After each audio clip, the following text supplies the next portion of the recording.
Terima kasih pemirsa masih bersama kami di Halo Indonesia. Dani Arwanto, warga Koja, Jakarta Utara berupaya untuk menghijaukan tempat tinggalnya. Dengan menggandeng masyarakat sekitar, ia mengubah perkampungan kumuh pesisir Jakarta Utara menjadi hunian nyaman penuh dengan tumbuhan hijau sepanjang jalan.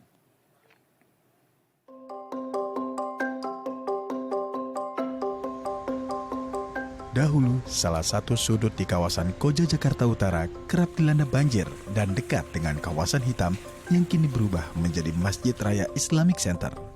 Sejumlah warga di kawasan ini pun juga kerap terlibat dalam kegiatan-kegiatan yang cukup meresahkan masyarakat lainnya. Namun, seiring berjalannya waktu, citra negatif yang melekat di kawasan tersebut pudar. Kawasan ini sekarang memiliki sebuah lingkungan yang asri dan hijau, bernama Gang Hijau Cemara. Keberadaan Gang Hijau ini tidak terlepas dari peran Dani Arwanto, pria yang juga menjadi Ketua RT 07 RW 01 Kelurahan Tugu, Koja, Jakarta Utara, merasakan ketidaknyamanan saat tinggal di kawasan yang kerap banjir dan rawan kriminalitas. Ia pun bergerak untuk mengubah kawasan tersebut yang juga mendapat dukungan dari sejumlah RT yang ada di kawasan Koja. Selama 9 tahun, Dani berupaya keras bersama dengan masyarakat yang peduli dengan lingkungan, membangun lingkungan yang aman dan nyaman bagi warganya.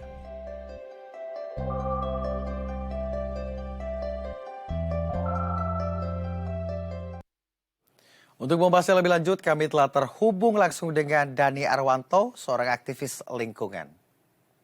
Selamat siang Pak Dani, apa kabar? Selamat siang Mas. Alhamdulillah, terima kasih Mas sudah bisa menghubungi kami di bulan puasa ini. Baik, terima kasih kembali Pak Dani telah bersedia bersama kami.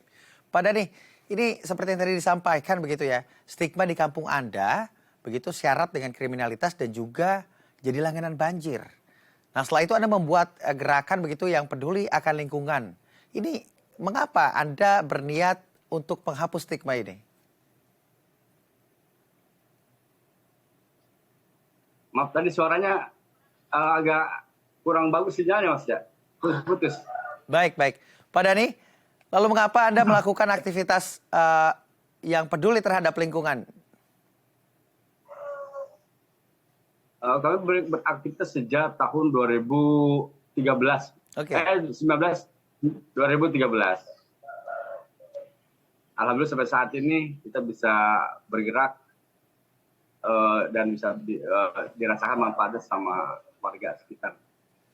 Oke, mengapa sih Pak Dani tergerak hatinya begitu untuk melakukan hal ini? Ya, kami memang di sini lokasi lingkungan sama sosial di sini kurang baik awalnya. Memang kami juga tidak mau anak cucu kita itu terkontaminasi dengan hal yang tidak baik. Maklum kami di sini hidup di utara Jakarta, notabene ada kekerasan di situ, banyak juga kriminalitas juga, serta lingkungan yang tidak baik juga. Seperti itu, Mas. Karena dampak lingkungan tidak baik, makanya Anda melakukan aktivitas ini. Lalu mengapa aktivitas berkebun yang Anda gencarkan begitu? Memang tidak ada aktivitas lain. Mengapa hal ini yang dipilih? Ya tadi, karena kami di sini di Jakarta Utara di Tanjung Priok, utamanya dengan kesan gersang, dengan banyak kekurangan, air juga tidak baik, udara juga kurang baik, lalu lahan juga tidak ada. Yaitu kami buat jadi seperti tantangan buat kami untuk menghijaukan lingkungan di sekitar kami. Jadi sebelum kita merubah sosial di sini, SDM di sini kita merubah wadahnya dulu, tempatnya dulu kita rubah menjadi tempat yang nyaman dan baik untuk mereka, untuk anak-anak bermain, untuk mereka bersosialisasi seperti itu. Oke, menciptakan tempat yang nyaman terlebih dahulu begitu, menciptakan tempat yang asri terlebih dahulu, sehingga nanti perilakunya juga mengikuti ya Pak Dani? Betul. Kita berbuat dari diri kita dulu, baru rumah, lingkungan, baru yang lain. Alhamdulillah sekarang sudah banyak yang mengikuti kita di luar daripada kelurahan kita, kecamatan kita, bahkan satu Jakarta Utara kita eh, mengadakan edukasi baik pengolahan sampah maupun penghijauan. Melakukan aktivitas berkebun begitu menghijaukan wilayah rumah begitu. Apakah sebelumnya Pak Dhani juga aktif dalam melakukan kegiatan perkebunan atau akhirnya harus belajar melakukan ini? Awalnya kita memang hobi ya, Mas. Hobi menanam. Dulu Ya. juga kami sempat membuat satu dagang tanaman hias, kita membuat tester juga pertamanan dan juga saat kami dulu seperti itu, dan akhirnya sekarang kita bisa. Oke Pak Dhani, itu kan terlihat di tayangan begitu ya, itu banyak sekali tanaman-tanaman hijau begitu yang juga asri, terutama anggur yang baru saja dipetik tadi. Pak Dhani, itu lahannya menggunakan lahan siapa Pak Dhani? Lahan sih lahan orang lain sih, Mas. Lahan orang-orang yang memang tidak terawat dan menimbulkan banyak penyakit awalnya. Ya. Itu juga maklum, kita di sini itu kan orang-orang yang mudah sekali untuk buang sampah. Enaknya, lalu mereka juga merawat binatang juga enaknya juga tanpa memikirkan kepada orang lain.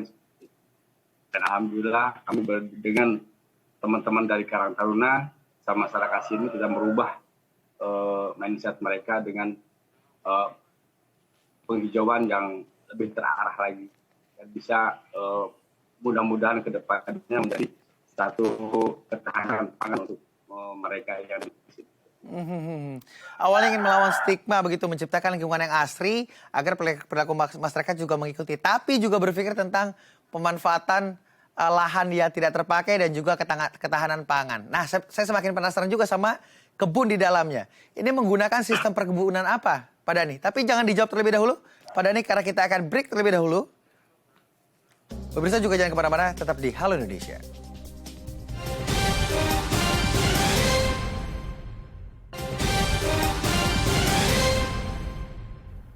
Terima kasih pemirsa masih bersama kami di Halo Indonesia. Kita melanjutkan diskusi bersama dengan Dhani Arwanto selaku aktivis lingkungan.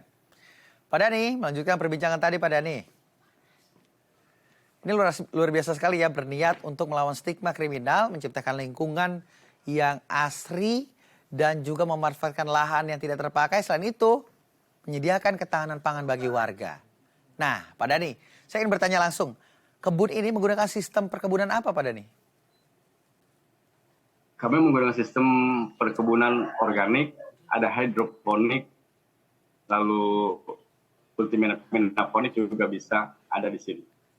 Oke, Ada menggunakan berbagai macam teknik perkebunan di sini, Mas. Itu kesulitan nggak sih Pak awalnya Pak mengaplikasikannya?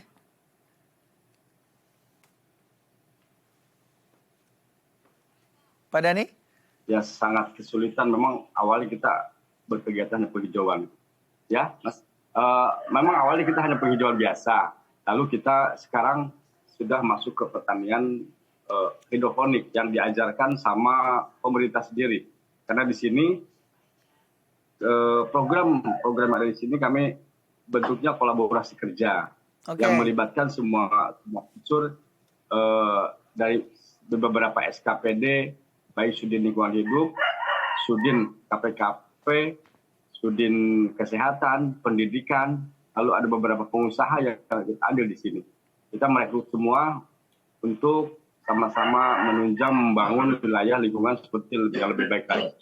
Dan terutama kami juga beberapa perusahaan untuk pengembangan program di wilayah kami. Artinya banyak sekali juga yang terlibat, banyak sekali juga yang memiliki antusias begitu untuk terus mendukung keberlangsungan kebun di wilayah Anda begitu Pak Dhani ya? Betul. Karena memang harusnya seperti itu kan, kalau kita bangun sendiri pun tidak bisa. Kita hanya tidak ada daya, dan memang hanya mereka lah pemerintah yang kita harus rekrut. Kita memohon dan meminta bantuan kepada mereka dengan konsep kolaborasi kerja seperti itu. Memilih tanaman organik, mengajak seluruh masyarakat, elemen masyarakat juga mendukung perkebunan ini agar terus sustainable begitu ya. Pak Dhani, saya ingin tahu apa saja Pak yang ditanam di sana, Pak? Di sini ada sayuran, ada pakcoy, ada Ya. kangkung, ada bayam. Kami juga di sini ada ikan, dari mulai ikan gurame, ikan patin, ikan nila, dan ikan hias, ikan koi.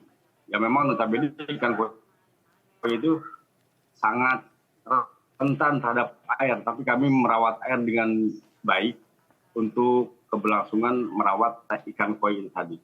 Lalu kami juga ada kelinci, lalu kami juga ada anggrek. Kedepannya ada budidaya anggrek di sini kami lakukan untuk pengembangan kedepannya. Meskipun anggrek itu kita berada harus di suhu tertentu untuk pengembangan anggrek itu. Tapi kami insya Allah di bawah pohon anggrek kita manfaatkan untuk pengembangan budidaya anggrek. Wah, ternyata banyak sekali macamnya ya. Tidak hanya beberapa jenis, tapi ternyata banyak sekali. Bahkan ada ikan-ikanan juga yang dipelihara begitu ya.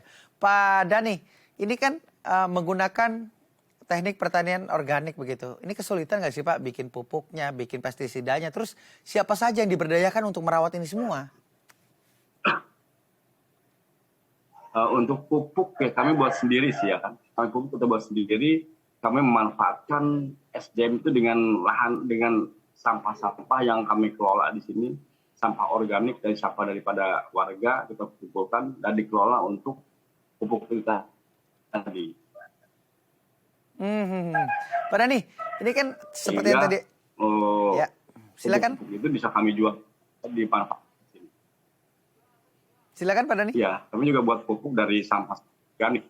Dari sampah organik ya dari dukungan dari warga dengan teknik organik sih seperti itu, dengan pengomposan, dengan pembuatan pupuk organik cair, dengan budidaya maggot.